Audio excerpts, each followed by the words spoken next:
Assalamualaikum warahmatullahi wabarakatuh.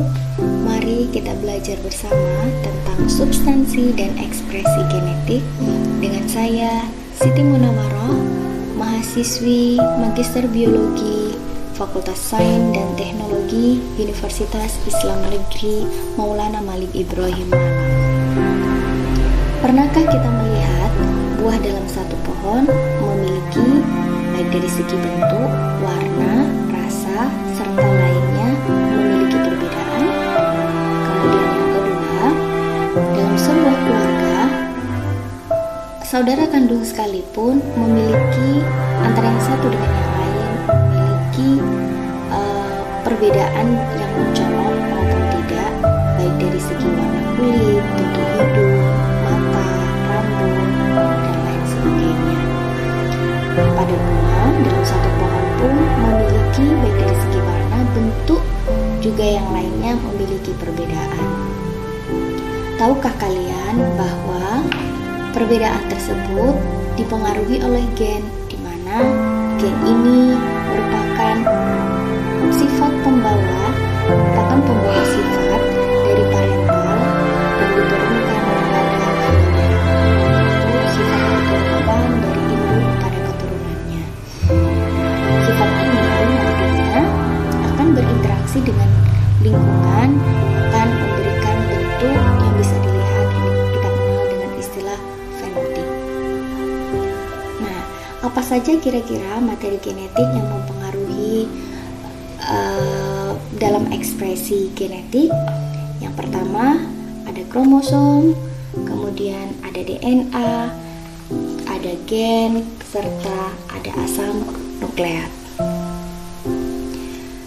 Dalam setiap tubuh makhluk hidup terdapat berjuta-juta sel. Sel merupakan komponen terkecil penyusun makhluk hidup. Dalam setiap sel terdapat nukleus. Dalam nukleus terdapat kromosom. Kromosom adalah struktur padat yang terdiri atas dua komponen molekul, yaitu protein dan asam nukleat. Asam nukleat terdiri atas DNA dan RNA. Pada DNA terdapat gen yang mengatur metabolisme di dalam tubuh. Kromosom tersusun atas benang-benang kromatin yang mudah menyerap warna. Kromosom mudah diamati menggunakan mikroskop saat sel mengalami pembelahan pada tahap metafase. Struktur kromosom tampak pada gambar tersebut. Bagian-bagian kromosom, kromatid adalah salah satu dari dua lengan hasil replikasi kromosom, di mana benang-benang merupakan benang-benang spiral kromatid yang terlihat selama profase atau kadang-kadang terlihat pada tahap metafase. Kromomer adalah struktur berbentuk manik-manik yang merupakan akumulasi materi kromatin yang kadang-kadang terlihat saat interfase. Sentromer adalah bagian yang menyempit atau daerah pelebukan pada kromosom. Pada sentromer terdapat kinetochor.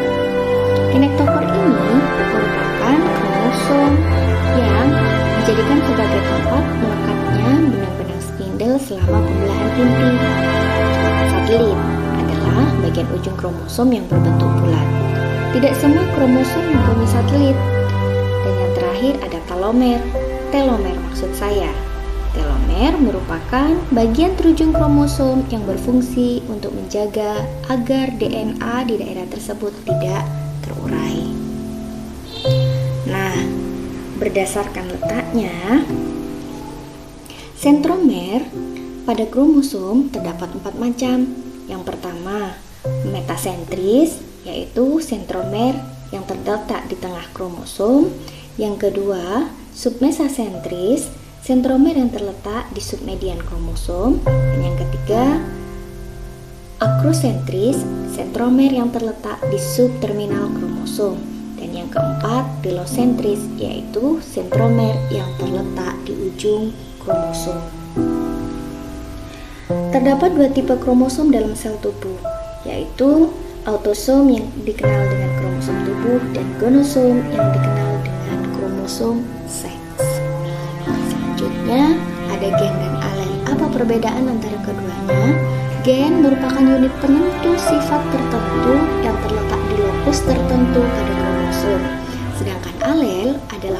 pemasangan gen yang terletak di lokus yang sama pada kromosom homolog. Nah, secara molekuler, gen merupakan segmen DNA yang mengkode mRNA atau protein yang dikenal dengan polinukleotida. Pada proses ekspresi genetik, gen mengkode pembentukan RNA, selanjutnya mengkode pembentukan protein. Nah, secara spesifik, apa itu kira-kira perbedaan antara DNA dan RNA? Bisa kita lihat perbedaan DNA dan RNA. DNA ditemukan dalam nukleus, yaitu di dalam kromosom, mitokondria, dan kloroplas. Sedangkan RNA ditemukan dalam sitoplasma, terutama dalam ribosom dan nukleus. Yang kedua, berupa rantai panjang dan ganda atau double helix jika DNA, sedangkan RNA berupa rantai pendek dan tunggal. Secara fungsi, DNA berhubungan erat dengan penurunan sifat dan sintesa protein, sedangkan RNA fungsinya berhubungan erat dengan sintesa protein saja. Selanjutnya, DNA kadarnya tidak dipengaruhi oleh aktivitas sintesa protein, dan RNA kadarnya dipengaruhi oleh aktivitas sintesis protein. Selanjutnya, dilihat dari struktur basa nitrogen, DNA terdiri dari adenin, guanin, pirimidin, timidin, dan sitosin. Oke, saya ulangi. Basa nitrogen dari DNA terdiri dari adenin, guanin, pirimidin, timin, dan sitosin. Sedangkan RNA basa nitrogennya terdiri dari adenin, guanin, pirimidin, urasil, dan sitosin. Jadi perbedaan secara spesifik terletak dan kesimpulannya kalau pada DNA itu timin, sedangkan pada RNA urasil. Kemudian dilihat dari komponen gulanya, DNA pada bagian kanan, DNA yaitu gulanya deoksiribosa, yaitu ribosa yang kehilangan satu atom oksigen pada atom C nomor 2. Sedangkan RNA komponen gulanya deribosa yang dikenal dengan pentosa. Itulah perbedaan secara spesifik antara DNA dan RNA.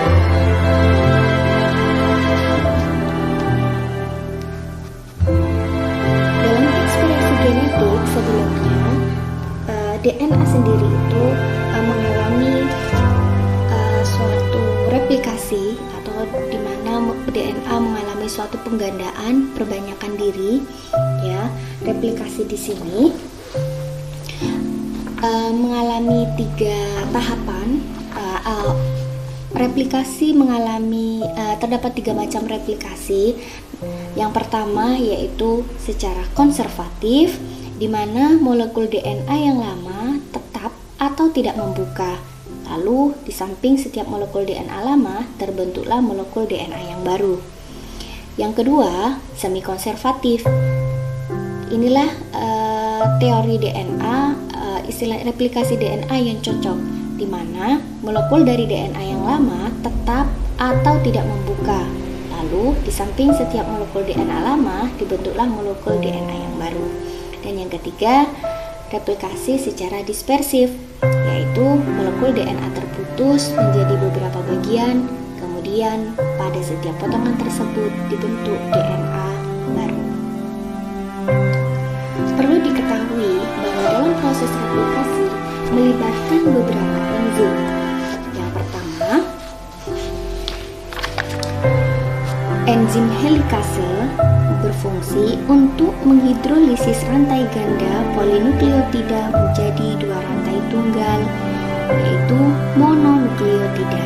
Yang kedua, polimerase berfungsi untuk merangkai rantai-rantai mononukleotida untuk membentuk DNA baru.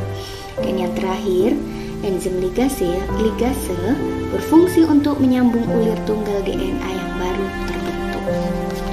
Nah, selanjutnya Setelah dalam proses secara selanjutnya, mekanisme secara spesifik replikasi DNA. Yang pertama, pada tahapan inisiasi, enzim yang berperan dalam proses replikasi DNA menandai dengan tepat dalam waktu yang sesuai melalui siklus sel yang terjadi. Pengenalan awal replikasi yang dilakukan oleh protein DNA polimerase dihasilkan dari gen DNA. Yang kedua, selanjutnya terbentuknya garpu replikasi. Garpu replikasi atau cabang merupakan struktur yang terbentuk ketika DNA bereplikasi karena enzim helikase. Untai ganda DNA terbuka menjadi untai tunggal. Masing-masing akan menjadi cetakan untuk DNA yang baru dengan bantuan enzim polimerase. Selanjutnya terjadi pemanjangan untai DNA. Dalam hal ini, DNA polimerase membentuk untai DNA baru dengan menambahkan nukleotida deoksiribonukleotida ke ujung 3 hidroksil bebas nukleotida DNA yang sedang tumbuh. Sedangkan DNA polimerase bergerak ke DNA induk dengan arah 3 ke 5. Sementara untai DNA yang lain berorientasi 5 ke 3. Helikasi membuka untai ganda DNA dengan arah 5 ke 3. Oleh sebab itu, replikasi harus terjadi pada arah yang berlawanan. Selanjutnya, pembentukan leading strand. Pada replikasi DNA akan terbentuk leading strand atau untai pengawal, yaitu urutan DNA yang disintesis dari arah 5 ke 3. DNA polimerase pada untai ini dapat membentuk DNA menggunakan ujung 3-OH bebas RNA primer serta sintesa DNA terjadi secara berkesinambungan dan terjadi searah dengan pergerakan garpu replikasi. Selanjutnya, pembentukan leading strand, di mana untai DNA yang berada pada sisi yang berseberangan dengan leading strand. Untai leading strand ini disintesis dalam segmen yang disebut dengan fragmen Okazaki. Panjangnya mencapai 2000 nukleotida panjang pada sel bakteri serta sekitar 200 panjang nukleotida pada sel eukariotik. Manusia dimasukkan ke dalam kelompok eukariotik. Dalam untai ini, enzim primase akan membentuk RNA primer. Dengan demikian, DNA primer bisa menggunakan gugus OH3 yang bebas pada RNA primer untuk mensintesis DNA dengan arah 5 ke 3. Kemudian, fragmen RNA disingkirkan dan DNA baru ditambahkan untuk mengisi celah yang awalnya diisi oleh RNA. Kemudian, DNA ligase menyambung fragmen Okazaki sehingga sintesis leading strand menjadi lengkap. Yang terakhir, modifikasi post replikasi DNA. Setelah DNA selesai direplikasi, dua helai yang tersintesis dipasangkan kembali dan kemudian melibatkan penambahan molekul tertentu guna mengkhususkan rantai ganda. Modifikasi post replikasi DNA mungkin akan mempengaruhi cara pengikatan molekul. Nah,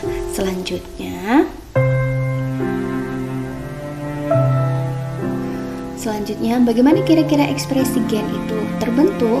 Ekspresi gen ini terbentuk melalui dua proses. Yang pertama, transkripsi dan translasi. Transkripsi merupakan pembentukan RNA pada DNA cetakan dengan bantuan enzim RNA polimerase, sedangkan translasi merupakan penerjemahan urutan nukleotida mRNA dan menghasilkan urutan asam amino dalam sintesa protein. Yang pertama, pada proses transkripsi terjadi beberapa tahapan.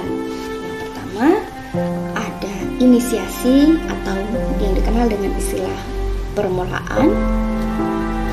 Inisiasi dimulai dari promotor, yaitu daerah DNA yang merupakan tempat melengkapnya RNA. Promotor mencakup titik awal atau dikenal dengan start point transkripsi, yaitu adanya nukleotida yang menunjukkan dimulainya sintesa protein yang dikenal dengan codon start. Promotor ini berfungsi untuk menentukan tempat dimulainya transkripsi dan menentukan satu rantai DNA yang akan digunakan sebagai cetakan. Tahapan yang kedua dikenal dengan pemanjangan atau elongasi. Elongasi terjadi saat RNA bergerak di sepanjang DNA. Pilihan ganda DNA terbuka secara berurutan. Enzim RNA polimerase menambahkan nukleotida dari molekul RNA yang sedang tumbuh di sepanjang rantai DNA. Setelah sintesis RNA selesai, rantai DNA terbentuk kembali dan molekul RNA baru terlepas dari cetakannya. Yang terakhir, terminasi atau yang dikenal dengan pengakhiran. Proses transkripsi akan berhenti setelah sampai pada terminator. Terminator adalah urutan DNA yang berfungsi menghentikan transkripsi atau yang dikenal dengan kodon terminasi. Nah, setelah transkripsi ini selesai, dilanjut dengan proses translasi.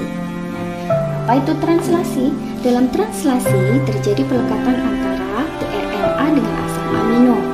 Tiap asam amino digabungkan dengan tRNA yang sesuai oleh enzim aminoasetil tRNA sintesa. Ribosom memudahkan pelekatan yang spesifik antara antikodon tRNA dengan kodon mRNA selama sintesa protein. Tahapan yang pertama sama dengan proses transkripsi, hanya pada proses inisiasi, ribosom kecil mengikatkan diri pada mRNA dan tRNA inisiator. Ribosom melekat pada salah satu ujung mRNA. Di dekat pelekatan tersebut, terdapat kodon start AUG yang membawa kode untuk membentuk asam amino methionine.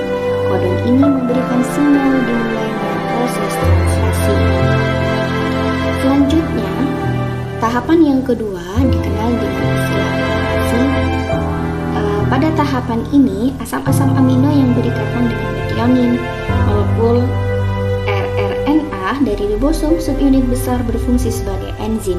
Enzim itu mengkatalis pembentukan ikatan peptida yang menggabungkan polipeptida ke asam amino yang dibawa tRNA. Setelah itu, tRNA keluar dari ribosom. Ribosom dan mRNA bergerak dengan arah yang sama, kodon demi kodon. Peristiwa ini berlangsung sampai terbentuk polipeptida.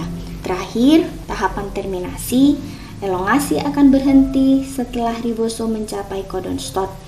Triplet basal kodon stop yaitu UAA, UAG, atau UGA. Kodon stop bertindak sebagai sinyal untuk menghentikan translasi. Selanjutnya, polipeptida yang terbentuk lepas dari ribosom. Nah, secara mekanisme dasar, fenotip ditentukan oleh produk gen kedua, di mana DNA ini akan diubah menjadi RNA dalam proses transkripsi dan RNA akan diubah menjadi protein dalam proses translasi. Melalui jalur biokimia terbentuklah fenotip suatu individu. Nah, di sini dapat disimpulkan yang pertama, genetik dan lingkungan mempengaruhi fenotip individu. Yang kedua, gen berekspresi dengan cara mengendalikan sifat organisme. Dan yang terakhir, pengendalian dilakukan dengan pembentukan protein dan enzim melalui transkripsi dan translasi. Semoga bermanfaat. Terima kasih. Assalamualaikum warahmatullahi wabarakatuh.